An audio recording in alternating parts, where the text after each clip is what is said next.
नमस्कार, मैं आयुषी गौड़ स्वागत करती हूँ आप सभी का हमारे विशेष कार्यक्रम जीवन मंत्र ज्योतिष, वास्तु एवं मनोविज्ञान का संगम में।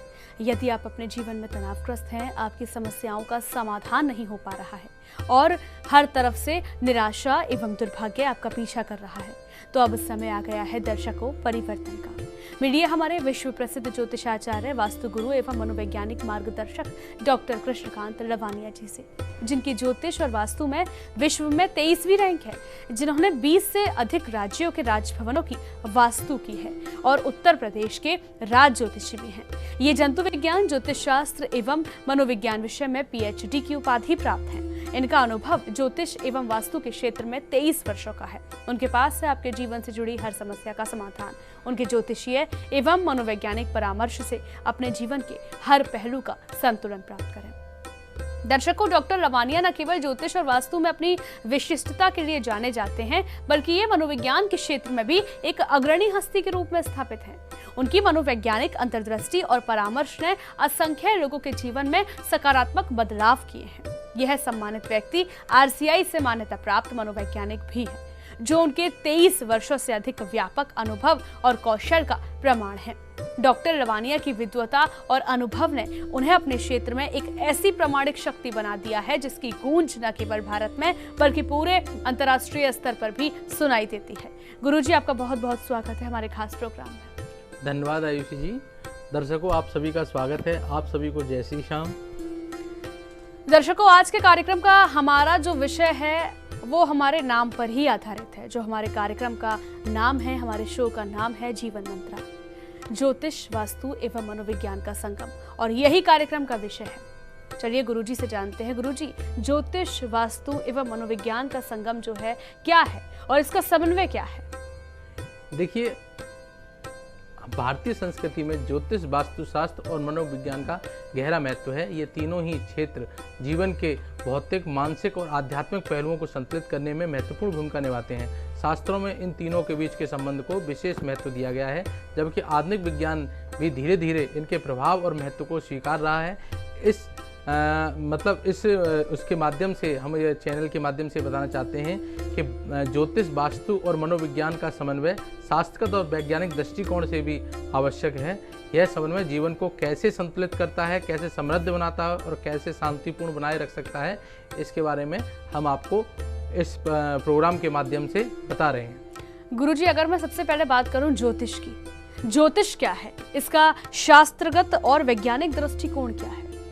देखिए, अगर मैं बात करूं ज्योतिष की, तो ज्योतिष का शास्त्रगत आधार वैदिक साहित्य में मिलता है, जहां इसे वेदांग के रूप में स्वीकार किया गया है। ज्योतिष का मूल सिद्धांत यह है कि ग्रह और नक्षत्र मानव जीवन पर प्रभाव डालते हैं। शास्त्रों के अनुसार ग्रहों की स्थिति का व्यक्ति के मानसिक, शारीरिक और सामाजिक जीवन पर सीधा प्रभाव पड़ता है। उदाहरण के लिए, चंद्रमा का मन से गहरा संबंध होता है और इसकी स्थिति व्यक्ति के मानसिक स्थिति को प्रभावित करती है। शनि ग्रह का संबंध व्यक्ति के कर्म और उसके परिणामों से होता है और यह जीवन में आने वाली चुनौतियों और संघर्षों को दर्शाता है। अगर मैं बात करूं वैज्ञानिक दृष्टिकोण की, तो आधुनिक विज्ञान ज्योतिष के सिद्धांतों को साक्ष्य आधारित नहीं मानता, क्योंकि ज्योतिष का आधार ग्रहों, स्थितियों और उनके प्रभावों पर आधारित है, जो वैज्ञानिक अनुसंधान के अनुसार प्रमाणित नहीं किए जा रहे हैं। हालांकि मनोविज्ञान और सांख्यिकी में कुछ अध्ययन यह संकेत कर देते हैं कि ज्योतिषीय भविष्यवाणियों से व्यक्ति की मानसिक स्थिति पर सकारात्मक और नकारात्मक प्रभाव पड़ सकता है। यह प्लेसिबो प्रभाव के रूप में जाना जाता है। यहाँ व्यक्ति का विश्वास और उम्मीद उसके मानसिक और शारीरिक स्वास्थ्य को प्रभावित कर सकता है। दर्शकों, अब मैं गुरुजी से जानना चाहूंगी और आपके समक्ष साझा करना चाहूंगी कि वास्तु शास्त्र क्या है और इसका शास्त्रीय और वैज्ञानिक दृष्टिकोण क्या है। गुरुजी, देखिए, वास्तु शास्त्र का शास्त्रगत आधार स्थापत्य जो वेद और प्राचीन भारतीय ग्रंथों में मिलता है।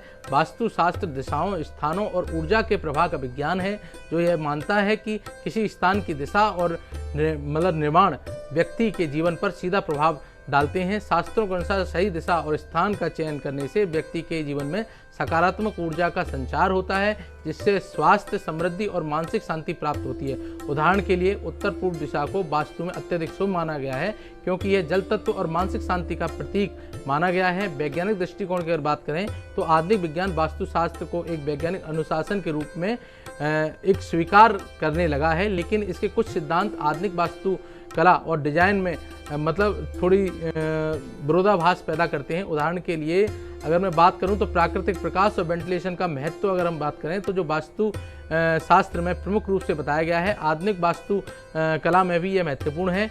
इसके अलावा स्थानीय मनोविज्ञान के तहत यह देखा गया है कि जो रहने की जगह और वातावरण का व्यक्ति का मानसिक और शारीरिक स्वास्थ्य पर बहुत बड़ा प्रभाव पड़ता है। उदाहरण के लिए खुली और हवादार जगह में रहने से मानसिक शांति और सकारात्मक बढ़ती है, जबकि अंधेरी और बंद जगहों में मानसिक तनाव और अवसाद की संभावना अधिक होती है। तो दर्शकों, जाना आपने कि ज्योतिष क्या है, वास्तु क्या है। तो चलिए अब गुरुजी से जानते हैं कि मनोविज्ञान क्या है। मनोविज्ञान का शास्त्रगत और वैज्ञानिक दृष्टिकोण। मनोविज्ञान का अगर मैं बात करूं तो शास्त्रगत दृष्टिकोण की बात करूं तो भारतीय शास्त्रों में मन और आत्मा के संबंध को विशेष महत्व दिया गया है। उपनिषदों और भगवत गीता में मानसिक शांति और आत्मज्ञान को जीवन के उच्चतम उद्देश्यों में से एक माना गया है। शास्त्रों के अनुसार व्यक्ति की मानसिक स्थिति उसके कर्म, विचार और आत्मा के विकास पर निर्भर करती है। मानसिक शांति और संतुलन प्राप्त करने के लिए ध्यान, योग और आध्यात्म साधना या आध्यात्मिक साधना का सुझाव दिया गया है। अगर वैज्ञानिक दृष्टिकोण की बात करूं तो मनोविज्ञान एक ऐसा विषय है जो मानव मन और व्यवहार का अध्ययन करता है। यह वैज्ञानिक अनुसंधान पर आधारित है और व्यक्ति के मानसिक, भावनात्मक और व्यवहारिक पहलुओं को समझने और सुधारने के लिए उपयोग किया जाता है। आधुनिक मनोविज्ञान में तनाव, अवसाद, चिंता और अन्य मानसिक विकारों का उपचार चिकित्सा और परामर्श के माध्यम से किया जाता है। इसके अलावा सकारात्मक मनोविज्ञान का भी विकास हुआ है, जो व्यक्ति के जीवन में खुशी, संतोष और मानसिक शांति को बढ़ावा देने पर ध्यान केंद्रित करता है। गुरुजी, मैं आपसे बात करूं ज्योतिष, वास्तु और मनोविज्ञान के संगम की, इनके समन्वय की, तो इनमें संबंध क्या है तीनों में? देखिए आयुषी जी, मैं आपको और अपने दर्शकों को थोड़ा सरल शब्दों में इसको वर्णित कर दूं कि कोई व्यक्ति पैदा हुआ, हमने ये कहा कि वो पैदा हुआ है, जिस समय वो पैदा हुआ है माँ के गर्भनाल से जब उसको अलग किया जाता है तो उसका जन्म माना जाता है। उस जन्म के समय क्या है, ग्रहों की स्थिति होती है, मतलब वो जो बड़ी जो माँ के शरीर से अलग की गई है वो कहीं ना कहीं उसमें वात, पित्त, कफ, मतलब उसमें पंच तत्व हैं और वात, पित्त, कफ जो वाला शरीर है उसमें चेतन है, तो वो एक जन्म है। और जब जन्म हुआ तो उस समय क्या है, ग्रहों की स्थिति होती है कि चंद्रमा इतनी डिग्री पे, मंगल इतनी डिग्री पे, सूर्य इतनी डिग्री पे, वह एक एनर्जी वातावरण में क्रिएट होती है, वह एनर्जी उसके शरीर में आती है। तो वह शरीर में आती है तो उसमें हम लोग कहते हैं कि भाई उसकी ज्योतिष है। उसका एक क्या है कि एक मतलब एक तरह से जो है हम मानचित्र है कि वह व्यक्ति अपने जीवन में कैसा रहेगा, कैसा कार्य करेगा, कैसे कार्यों में रुचि रखेगा, कैसे कार्यों में अरुचि रखेगा, तो ये उसका ज्योतिष है। अगर और उसके अनुसार ही वह काम करता है। अब कोई व्यक्ति बहुत कर्मठ है। अब देखिए वास्तु का क्या महत्व है कि वास्तु के अनुसार ये चीजें हैं कि अगर हम बात करें वास्तु की तो वास्तु जो है मतलब जो व्यक्ति पैदा हुआ उसका वातावरण, हम वास्तु के अनुसार क्या है कि 10 दिशा मानते हैं, जिसमें हम पूरब, पश्चिम, उत्तर, दक्षिण और आपके ईशान कोण, आपका अग्नि कोण, आपका वायव्य कोण और नैऋत्य कोण, हम 4 कोण मानते हैं, 4 दिशाएं मानते हैं और आकाश और पाताल। इस तरह से 10 दिशाएं जो हैं वो व्यक्ति को प्रभावित करती हैं। हमने आपको ऋतुओं के अनुसार भी बताया, ये 10 दिशाएं जो हैं अपनी ऋतुओं के अनुसार भी इसको प्रभावित करती हैं। तो ये वास्तु जो है उसके जो वातावरण की एनर्जी है, वातावरण की एनर्जी को अगर वो अच्छी रखेगा तो कहीं ना कहीं जो उस उद्देश्य के लिए आया उसको पूर्ण कर सकता है। और अगर उसके आसपास का वातावरण अगर ठीक नहीं है तो कहीं ना कहीं व्यक्ति जो है अपने कार्य को पूर्णतः अंजाम नहीं दे सकता। इसको एक सरल उदाहरण में समझाऊं कि एक व्यक्ति है वो बहुत अधिक कर्मठ है, परंतु उसकी वास्तु उसके मित्र हैं।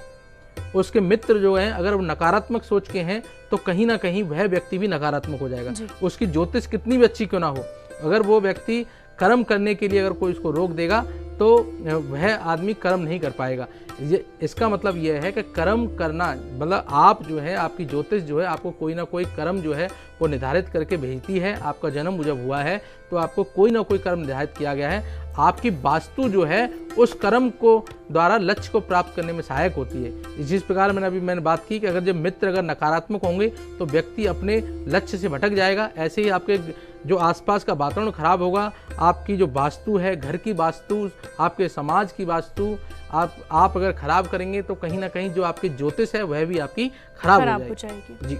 और अगर मैं बात करूं जैसे आयुषी जी के मनोविज्ञान क्या है कि व्यक्ति पैदा होने के बाद जो उसका एनवायरनमेंट है वो उसको मिला, उसके अनुसार जो है उसका व्यक्तित्व बनता है।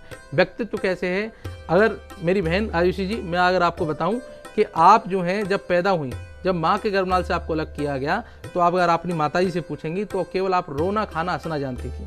उसके अलावा आपके मतलब आपके अंदर कोई ऐसी प्रतिभा नहीं थी कि जो आपके अंदर कोई चीज़ हो। बस एक बच्चा जब पैदा होता है तो रोना खाना हंसना जानता है। उसके अलावा आपने सीखा कि आपकी माताजी कैसे दुलार करती हैं, तो आप दुलार करना सीख गई। आपने देखा कि आपके पिताजी जो है कैसे अनुशासन सिखाते हैं, तो आप अनुशासन में रहने लगी। आपने देखा कि आपका भाई जो है वो ऐसे कैसे ख्याल रखता है, तो आप ऐसे ख्याल रखना सीखिए। आपने पर्सन टू पर्सन ग्रहण की चीजें, वही आपकी पर्सनैलिटी बन गई। तो ये मनोविज्ञान, तो ये मनोविज्ञान है। आपका जो है मनोविज्ञान क्या है कि जो आप पैदा हुए, आप में एक क्षमता थी, आपने प्रकृति का अध्ययन किया, अपने समाज का अध्ययन किया, उसके अनुसार आपके मनोभाव हो गए और ये आपका मनोविज्ञान हो गया। उसी के अनुसार आप पाएंगी, अगर आपकी प्रेरणा, अगर आपके आसपास जो है प्रेरणा देने वाले व्यक्तित्व हैं, तो आपका व्यक्तित्व जो है बहुत प्रेरणादायी हो जाएगा। और ऐसे लोग आपके जीवन में हैं जो नकारात्मक सोच के हैं, तो आपकी मनोविज्ञान भी कहीं ना कहीं एक नकारात्मक पहलू की तरफ चली जाएगी। इसीलिए कहते हैं कि ज्योतिष, वास्तु और मनोविज्ञान, इन तीनों का अगर संगम है तो ही व्यक्ति का एक समग्र विकास जो है वह हो सकता है। तो मैं अगर बात करूं तो ज्योतिष, वास्तु और मनोविज्ञान का समन्वय व्यक्ति के जीवन को संतुलित और समृद्ध बनाने के लिए आवश्यक है। अगर बात करूं ज्योतिष की, तो व्यक्ति के जीवन में ग्रहों और नक्षत्रों के प्रभाव को समझाकर और उसके उद्देश्य निर्धारित करके जो है हम ज्योतिष को जो है लाभकारी बना सकते हैं। व्यक्ति, अगर वास्तु की बात करूं तो व्यक्ति के रहने की जगह और वातावरण को सकारात्मक ऊर्जा से भरपूर करके उसके मानसिक और शारीरिक स्वास्थ्य में सुधार कर सकते हैं। अगर मनोविज्ञान की बात करूं तो व्यक्ति के मानसिक और भावनात्मक स्वास्थ्य को संतुलित करके और उसको जो जीवन में जो उसकी चुनौतियां आने वाली हैं उससे निपटने के लिए उसको तैयार कर सकते हैं। अगर जीवन दर्शन का अगर मैं समन्वय करूं तो यह समग्र दृष्टिकोण यह जीवन दर्शन को जन्म देता है, जिसमें व्यक्ति को अपनी आत्मा, मन और शरीर के बीच संतुलन बनाए रखने की दिशा में मार्गदर्शन मिलता है। इस दृष्टिकोण का मूल उद्देश्य व्यक्ति को जीवन की पूर्णता, मानसिक शांति और आत्मज्ञान प्राप्त करने के लिए प्रेरित करता है। शास्त्रों में जीवन के 4 स्तंभ धर्म, अर्थ, काम और मोक्ष की संतुष्टि करने का मार्गदर्शन दिया गया है। ज्योतिष, वास्तु और मनोविज्ञान के समन्वय से इन चारों स्तंभों में संतुलन बनाया जा सकता है, जिससे व्यक्ति अपने जीवन के उद्देश्यों को प्राप्त कर सकता है। गुरुजी, आपने बताया कि ज्योतिष, वास्तु और मनोविज्ञान क्या है, इसका अर्थ बताया, लेकिन अगर मैं आधुनिकता में अगर इसको देखूं या आधुनिक समाज में इसके महत्व को देखूं, तो इस पर आप क्या व्याख्या करेंगे? देखिए, सामाजिक और व्यक्तिगत प्रभाव अगर उसमें देखा जाए तो आधुनिक समाज में भी ज्योतिष, वास्तु और मनोविज्ञान का महत्व बना हुआ है। ज्योतिष की अगर मैं बात करूं तो व्यक्ति के व्यक्तिगत और सामाजिक जीवन की दिशा और मार्गदर्शन यह ज्योतिष प्रदान करता है। यह महत्वपूर्ण निर्णय लेने, संबंधों को सुधारने और जीवन के कठिन समय में मार्गदर्शन करने में सहायक होता है। अगर वास्तु की बात करूं तो व्यक्ति के जीवन में शांति और समृद्धि लाने में सहायक है। एक सुव्यवस्थित और ऊर्जा से भरपूर जगह में रहने से व्यक्ति का मानसिक और शारीरिक स्वास्थ्य सुधरता है, जिससे उसके मतलब सामाजिक और पारिवारिक जीवन में संतुलन बना रहता है। अगर मनोविज्ञान की मैं बात करूं तो जीवन को मानसिक संतुलन, अगर जीवन का मानसिक संतुलन बनाए रखना, तनाव को प्रबंधित करना और जीवन की चुनौतियों से निपटने के लिए यह मनोविज्ञान जो है वो तैयार करता है। गुरुजी, व्यवहारिक अनुप्रयोग में ज्योतिष, वास्तु और मनोविज्ञान की क्या भूमिका है? देखिए, आधुनिक जीवन में इन तीनों क्षेत्रों का समन्वय न केवल व्यक्तिगत विकास के लिए बल्कि समाज और संस्कृति के विकास के लिए भी महत्वपूर्ण है। शिक्षा और प्रशिक्षण में ज्योतिष, वास्तु और मनोविज्ञान के सिद्धांतों को शामिल करके छात्रों और पेशेवर जो व्यक्ति हैं उनके जीवन में संतुलन और सफलता प्राप्त कराई जा सकती है। स्वास्थ्य और चिकित्सा में भी मानसिक स्वास्थ्य और चिकित्सा के लिए वास्तु और मनोविज्ञान का समन्वय महत्वपूर्ण है। स्वास्थ्य सेवाओं में इन सिद्धांतों का उपयोग करके रोगियों की मानसिक और शारीरिक स्थिति को बेहतर बनाया जा सकता है। अगर मैं कार्यस्थल की बात करूं तो वास्तु और मनोविज्ञान के सिद्धांतों का पालन करके कार्यस्थल को सकारात्मक और ऊर्जा से भरपूर बनाया जा सकता है, जिससे कर्मचारियों की उत्पादकता और मानसिक स्वास्थ्य में सुधार होता है। तो दर्शकों, जाना आपने कि ज्योतिष, वास्तु और मनोविज्ञान क्या है, इन तीनों का महत्व क्या है, हमारे जीवन पर क्या महत्व पड़ सकता है, क्या प्रभाव डालते हैं, ज्योतिष क्या प्रभाव डालता है, ज्योतिष का अर्थ क्या है और वास्तु क्या है, वास्तु का महत्व क्या है, मनोविज्ञान क्या है और इन तीनों का समन्वय क्या है।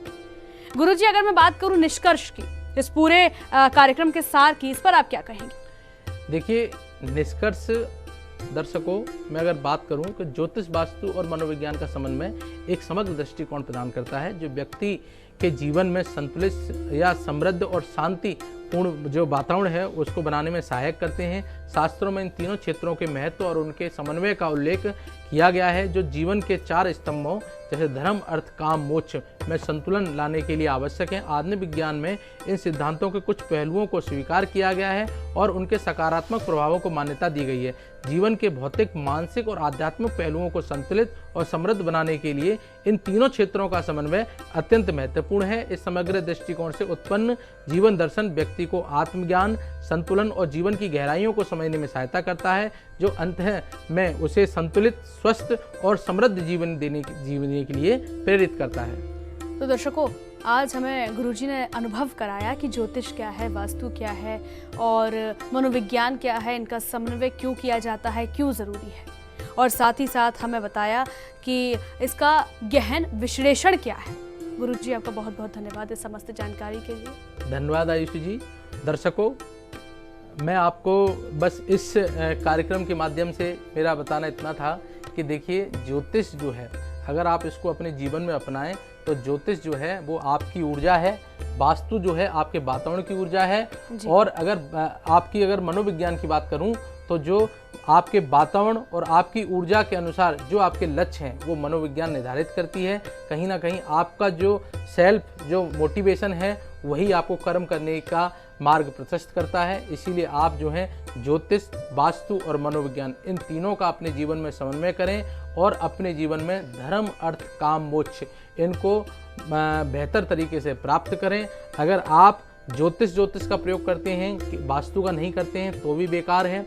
अगर आप वास्तु अपनाते हैं अपने जीवन में और ज्योतिष के नियम और सिद्धांतों को नहीं अपनाते हैं तो ये भी आपके लिए अपूर्ण है। और अगर आप मनोविज्ञान अगर आप उसको मान के चलते हैं या मनोविज्ञान के ही सिद्धांतों को केवल अपने जीवन में अपना रहे हैं और ज्योतिष और वास्तु से परे हैं, तो कहीं ना कहीं मैं आपसे यही कहना चाहता हूं कि ज्योतिष जो है वह आपकी ऊर्जा है और आपका जो वास्तु है वो वातावरण की ऊर्जा है, और मनोविज्ञान जो है इन सब का सार है। इसीलिए कहीं ना कहीं इन तीनों का आप एक समन्वय रखिए, ज्योतिष भी अपनाइए, वास्तु भी अपनाइए और मनोविज्ञान को अपने को बेहतर बनाइए और अपने अंदर एक आत्म संतुलन पैदा कीजिए, आत्मविश्वास पैदा कीजिए। कहावत भी कही गई है कि जो स्वयं पे विश्वास करता है वही दूसरों पे विश्वास कर सकता है। आप सबसे पहले अपने स्वयं पे विश्वास कीजिए, सबसे पहले अपनी मनोविज्ञान सुधारिए, ज्योतिष सुधारिए, वास्तु सुधारिए और अपने जीवन को खुशहाल, समृद्धिपूर्ण और शांतिपूर्ण बनाइए। दर्शकों, फिलहाल इतना ही। मैं आप सभी से विदा लेता हूं और आप सभी के उज्जवल एवं स्वर्णिम भविष्य की कामना करते हुए मैं आप सभी को जय श्री श्याम, आपके हारे के सहारे की जय। दर्शकों, ज्योतिष, वास्तु एवं मनोविज्ञान एक दूसरे के सार हैं, एक दूसरे के पूरक हैं। यदि हम इन तीनों को अपने जीवन में अपनाते हैं तो कहीं ना कहीं सकारात्मकता आती है, खुशहाली आती है, सुख समृद्धि आती है और हमारे चारों तरफ का जो वातावरण है वो स्वच्छ होता है। गुरुजी ने हमें अनुभव कराया, हमारे साथ जानकारी साझा की। फिलहाल इस कार्यक्रम में हमें दीजिए इजाजत। नमस्कार।